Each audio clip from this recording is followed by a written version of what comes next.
Good day, ngayon magtatagalog tayo ngayon kasi papunta tayo ng Boracay. Yan, umpisa. Nandito tayo sa Marcelo Fernan Bridge. Ito yung bagong, ito yung ikalawang Titayan, ano Tagalog yan? Titayan pupunta. Ito naman yung kung may sasakyan ka, dito may park, 300 per day.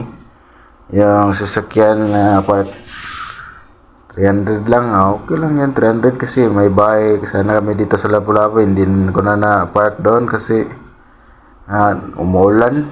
Kaya dito ko na lang iniwan, park 300, good for one day. Yan yun, malaki namang malaking space. Dito papasok na tayo sa Mactan, Terminal 1, Mactan Airport, Terminal 1, yan yung pasok sa check-in.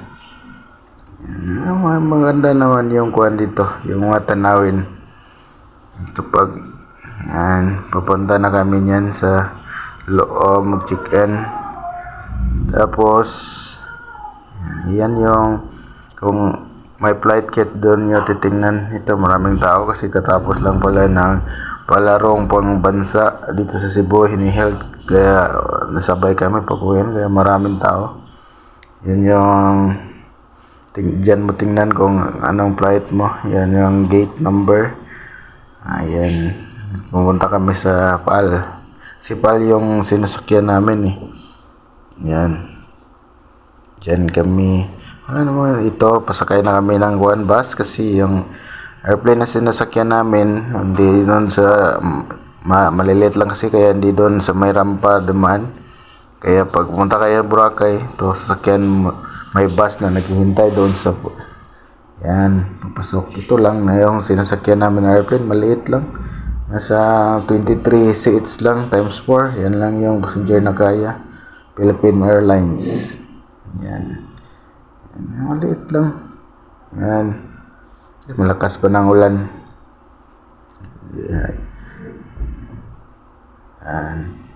Hindi lang ito, tingnan natin sa loob. Ito lang loob, parang series bus. Malaki konti lang siguro, pero okay lang yan, malamig naman. Ito yung kagandahan dito. Yan, pakita ko. Yan, yung marami na, maliliit lang talaga yung PAL. Yan, lumilipad na. Yan. Okay, nakatouchdown na kami sa Katiklan Airport. Lakas din ang ulan dito pag lapag namin. Kita nyo naman na takot ako baka matulad doon sa Palawan na nag-overshoot. Hindi kinaya. Yan.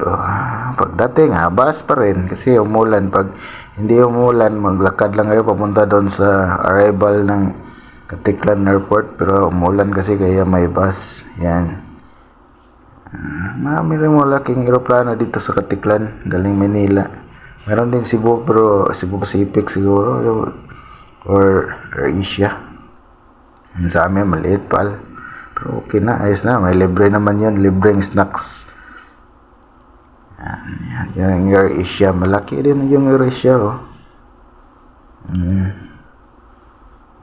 Ito sa arrival ng Katiklan Airport. Yan, have fun in Boracay, San. Pagdating nyo, pasok kayo dyan, lalabas kayo dyan sa may maliit lang to na hindi mo nakaligaw dito kasi maliit lang yung arrival nila. Yan. Dyan kasi hindi kami kumuha ng van eh. Yan, nagkuha lang kami, nag-tricycle. Just 175 yung may dalawa kasi akong bata, dalawa 75 din, 300. Lapit lang, siguro nasa 6 minutes lang, less than 10 minutes yung papunta ng GT Port. Pero umuulan kasi. Yeah. Mahal talaga dito kasi yung gasoline naman dito, mahal. Nakita ko sa mga gasoline station, nasa 70 plus yung per liter nila ng gasoline. Kaya siguro mahal din yung pamasahe nila. Yan yung mga island katabi ng Boracay Island. Yan. Lapit lang talaga dito. Lapit lang. Nandito na kami, Katiklan GT Port Terminal. Dito ka papasok. Yan. Yung bayaran mo dyan, yung at terminal fee, tsaka yung environmental fee, at tsaka yung boat fare. Ay mga discount naman, susunod lagay ko kung magkano nagastos namin na video. Ito pa, dumating na kami sa Boracay Island. Yan.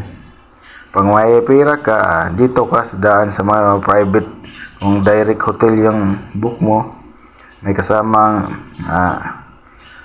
ganyan, yung boat, pupunta dito, hindi ka na mahirapan. Dito na, ito yung hotel namin dito sa Golden Phoenix Hotel. Maganda naman. Okay lang. Ito yung water na swimming pool nila.